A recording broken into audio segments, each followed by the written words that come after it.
कि शंकर जी के मंदिर जाते रहो, भगवान शिव को एक लोटा जल चढ़ाते रहो, शंकर भगवान को एक चावल का दाना चढ़ाते रहो, शिव के मंदिर में एक बेलपत्र चढ़ाते रहो, बेलपत्र ना मिले तो शंकर जी की उठाकर धोकर फिर चढ़ा दो, पानी ना मिले तो 3 बार ताली बजा दो, वो भी ना मिले तो शंकर के दरवाजे पर जाकर थोड़ा सा मुस्कुरा दो। भगवान शिव को लगेगा रोज आती है और मुस्कुरा के जाती है। पार्वती जी कहेगी मुस्कुरा इसलिए रही है कि 2 बार तो पशुपति व्रत कर लिए, रोज सोमवार का व्रत करती है, इसके बाद भी दुख नहीं कट रहा तो तुम्हें चिढ़ा कर जा रही है। शंकर जी कहेंगे अब इसका दुख मिटाना पड़ेगा, मुस्कुरा उसके दरवाजे पर जाओ, उससे कहो तो दिल की बात। इस शरीर को लोग कहते हैं आपके गुरुजी ने कहा कि भगवान से कुछ नहीं मांगना चाहिए, पर हमारी तो शिव महापुराण की कथा कहती है जो कुछ भी मांगना संसार से मत मांगना, उस भगवान से मांगना, जो दुनिया को देता है वो तुम्हें दे। आपके गुरुजी ने कहा भगवान से कुछ मत मांगो, पर हमारी शिव पुराण तो कहती है कि किसी से मत मांगो पर उससे मांगो, वो तुम्हारा बाप है, जगत का बाप, जगत का पिता, देव अधिदेव महादेव है, उसके पास चले जाओ दिल से।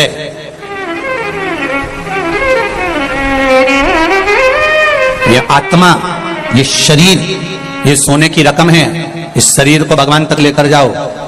दुख जब आता है तभी रकम दुकान पर जाती है, तो ये शरीर भी जब ही जाना चाहिए परमात्मा के द्वार। अब बहुत गंदा हो गया, बहुत तकलीफ में हूं, कहां जाऊं, सारी दुनिया में भटक कर देख लिया मैंने। कोई कहता है ये करो, कोई कहता है वो करो, कोई कहता है ये करो, कोई कहता है वो करो। जब देखो, जब यूट्यूब खोलो, फेसबुक खोलो, तो कहीं ना कहीं का महाराज मिल जाएगा बताता हुआ ये कर लो वो कर लो। अब कहीं नहीं जाऊंगी, अगर जाऊंगी तो 1 लोटा जल लेकर शंकर के पास जाऊंगी, क्योंकि जल चढ़ाने में ना ढोंग है, ना प्रपंच है, ना छल है, ना बेईमानी है, ना किसी का मन दुख है, ना अपना मन दुख है। अपन शिव के भरोसे बस उसके सहारे पर 1 लोटा जल चढ़ा कर आऊंगी और उससे कहकर आऊंगी कि मैं तेरे भरोसे पर, तेरे भरोसे।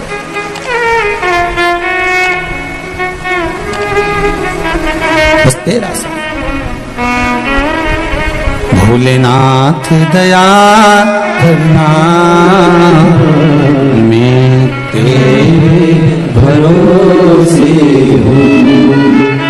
उसके भरोसे पर रहो, उसके सहारे पर रहो, उसके आनंद में रहो, मत भटको यहां वहां। सारी दुनिया में भटक कर देख लेना, अंत में कुछ नहीं मिलने वाला। लोग तुम्हारा धन रख लेंगे, 5000 यहां जमा कर दो, 2000 वहां जमा कर दो, 3000 यहां जमा कर दो, फिर ये 4 गेहूं का दाना उठा के ले जाओ, ने 5 ये ले जाओ, ने वो ले जाओ, कुछ नहीं निकलेगा इसका साथ। अंत समय में फिर आना ही पड़ेगा शिव के द्वार। अंत बिंदु वही है, उसके सिवाय कुछ नहीं है। और जीते भी शिव के बन जाओ तो मरने के बाद भी शिव के ही होना है। अंत समय के बाद में, प्राण छूटने के बाद सब आग लगा के चले जाएंगे। भगवान विष्णु वैकुंठ में रहेंगे, ब्रह्मा ब्रह्म लोक में रहेंगे, इंद्र लोक में रहेंगे, सारे देवता अपनी अपनी जगह पर रहेंगे। पर संसार में जब आग लगा के जाएंगे तब कोई नहीं रहेगा, तब वो ही रहेगा, एक देव अधिदेव महादेव रहेगा। तुम हड्डियां अग्नि के कारण चटर चटर कर रही होगी तो महादेव पूछेंगे क्यों री कमला, तेरी हड्डी तो बहुत टूट रही रे। कमला के नहीं गई ना शंकर के मंदिर, इसलिए अब चटर चटर करके टूट रही। महादेव ये जाती ना तो नहीं टूटती है, निश्चित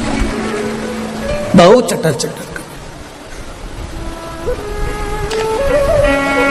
जिंदा हो तब तक मोबाइल पे डीपी बदलते रहो, मरने के बाद तो एक फोटो फिक्स लगा रहेगा, फिर डीपी बदल ही नहीं पाओ।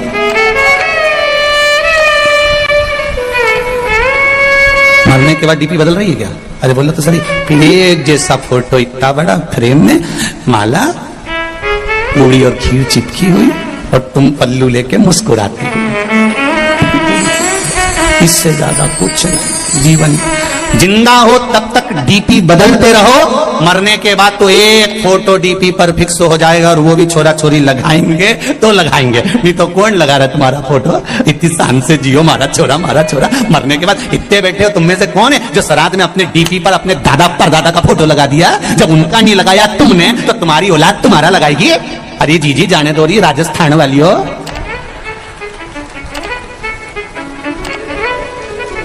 कोई नहीं याद करे, फालतू की बात।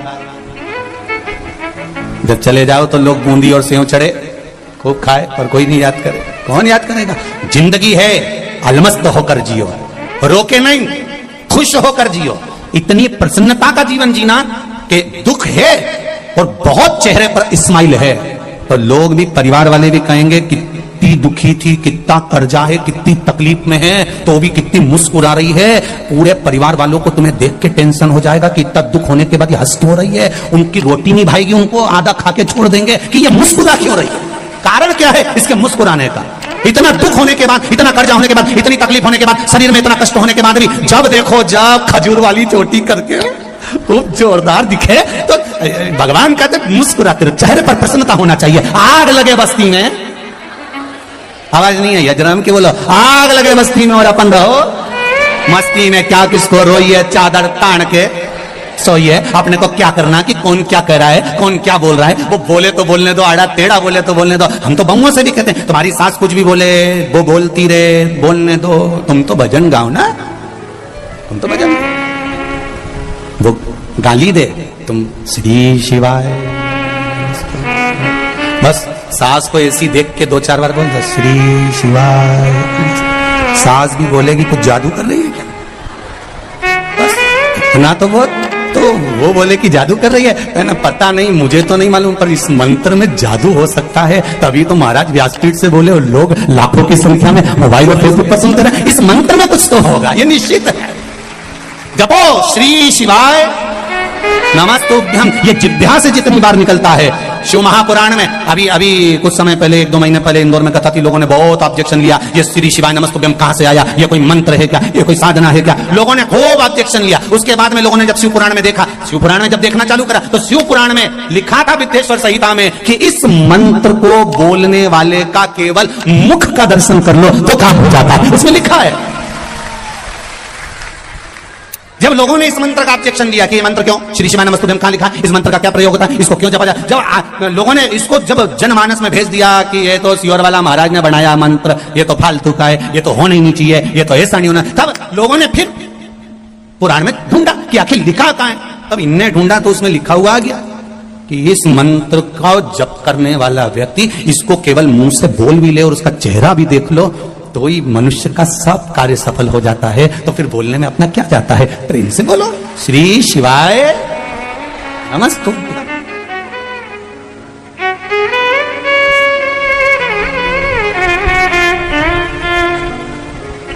स्मरण है उसमें।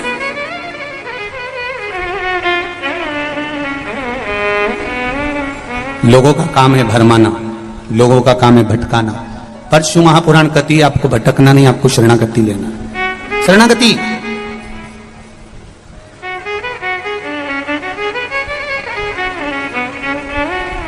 विभीषण लंका में रहते थे, कैकेयी अयोध्या में रहती थी। कैकेयी अयोध्या में रहने के बाद भी नहीं सुधरी और विभीषण लंका में रहने के बाद भी नहीं बिगड़े। कारण भीतर का जो संस्कार होता है ना, इसको कोई मिटा नहीं सकता।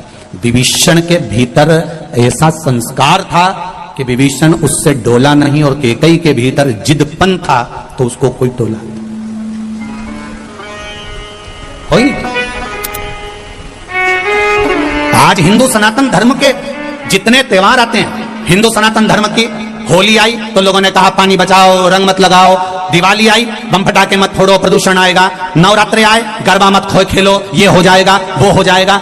जितने सनातन धर्म के त्योहार आते हैं उसमें कहीं ना कहीं हम उसको रोकने का प्रयास करते हैं, बल्कि प्रयास अपने मन के कंट्रोल पर होना चाहिए। जब विभीषण लंका में नहीं बिगड़ सकता, कैकेयी अवध में नहीं सुधर सकती, हमारा मन का कंट्रोल होना चाहिए। हम जाएं गरबा खेलने, हम जाएं होली खेलने, हम जाएं दीपावली मनाने के लिए। सनातन धर्म के त्योहार आए उसको उत्साह से मनाना चाहिए, उसको उमंगता से मनाना चाहिए, और अपने मन पर कंट्रोल रखना चाहिए। हम कहीं गलत संगत में तो नहीं जाना। हमें हमारे माता पिता ने भेजा है, हमारे माता पिता ने हमको भेजा कि जाओ तुम, ये होली का त्योहार है, ये दिवाली का त्योहार है, ये गरबे का त्योहार है, ये त्योहार आया है, तुम अच्छे से मनाओ। रक्षाबंधन का त्योहार है, हमारे माता पिता ने जब विश्वास रखकर भेजा है तो हमारे माता पिता के विश्वास को हम तोड़े ना, बस इतना स्मरण होना चाहिए। बाकी का त्योहार कोई भी हो सनातन धर्म का, उसे दिल से मनाना चाहिए। जितनी उमंगता से मना सकते उतनी उमंगता से मनाओ।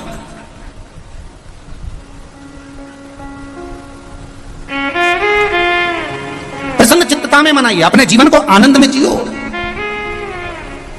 बड़ी मुश्किल से नर्तन मिला है, ये लौटाने के काबिल नहीं है। महाराज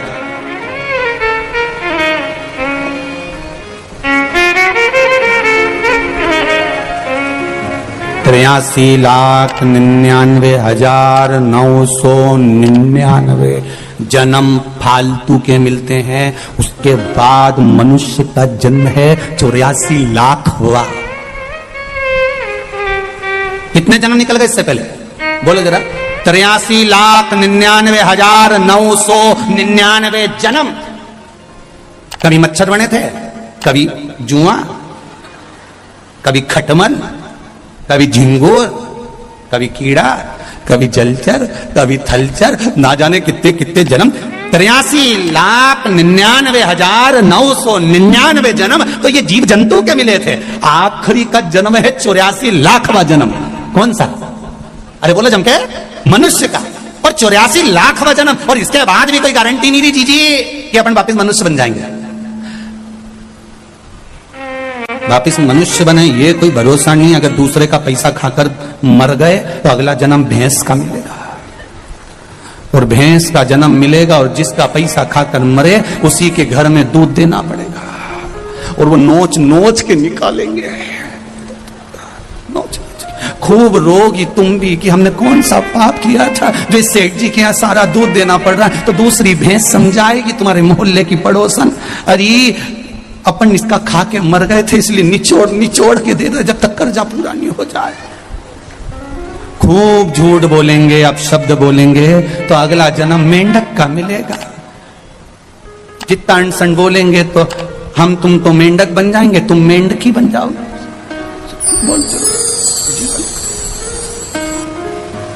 एक जन्म 83,99,999 के बाद जो मिला है ये मनुष्य का शरीर बड़ा विचित्र है।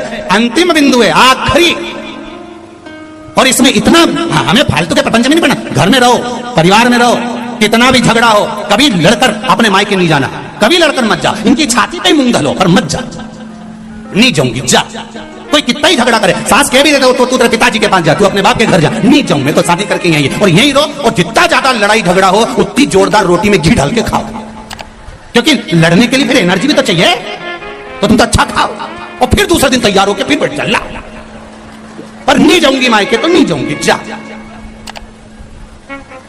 पहले का जमाना था कि लड़के मायके चले जाते, नहीं जाऊंगे तो जा। सियोर वाला महाराज ने मना करा, साला सर जी में बोला था नहीं जाऊंगी।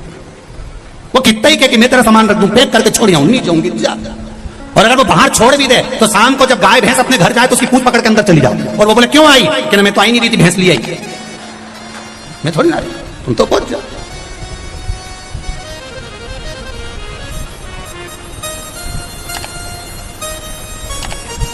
रहो प्रेमवश रहो। नियम ले लेना कि अब अपना 83,99,999 जन्म के बाद ये मनुष्य की देह मिली है, रोकर नहीं निकालूंगी, खुश होकर निकालूंगी। बीमारी आई है, रोग आया है, तकलीफ आई है, थोड़ा कर्जा हो गया है, टेंशन आ गया है, कोई बात नहीं। हर बात में एक बात को याद रखना कि मेरा देव अधिदेव महादेव मेरे साथ है, सब चिंता वो मिटा देगा। मेरा बालाजी सरकार बैठा है, सब टेंशन मिटा। क्यों सोच किसके लिए? महाराज, मान सम्मान दुनिया देती है, अपमान मेरा देव देता है। इसलिए देता है कि वो अपनी ओर उसको मोड़ लेता है। थोड़ा थोड़ा कोई कभी आड़ा टेढ़ा बोल दे तो गुस्सा नहीं होना, बहुत सोचना कि भगवान ने अपनी ओर खींचा। शास्त्र प्रमाणित करता है महाराज, तुलसी का दल, बेलपत्र, भगवान शमी का पत्र अगर चिन्ह की बात तोड़ दिया जाए भगवान को समर्पित। भगवान शिव महापुराण तो यहाँ तक कहती है दिल से कोई से भी महीने में, हृदय से, घड़ी में, कोई चित्त से हम भगवान को कुछ करते हैं, भगवान सामग्री तोड़कर भगवान को समर्पित करिए, भगवान उसको स्वीकार करता है। वो स्वीकार नहीं करता। एक प्रसंग, कईयों की आदत रहती है तुलसी का दल भी तोड़ेंगे तो नख से तोड़, डंडी नख से तोड़। बड़ा सुंदर शिव महापुराण में आता है, बेलपत्री की डंडी नख से तोड़, नहीं स्वीकार। दुख है, तकलीफ है, नौकरी नहीं लग रही, सर्विस नहीं लग रही, व्यापार नहीं चल रहा, पैसा नहीं आ रहा, मानसिक गौतम बाबा और मतंग बाबा के कहने पर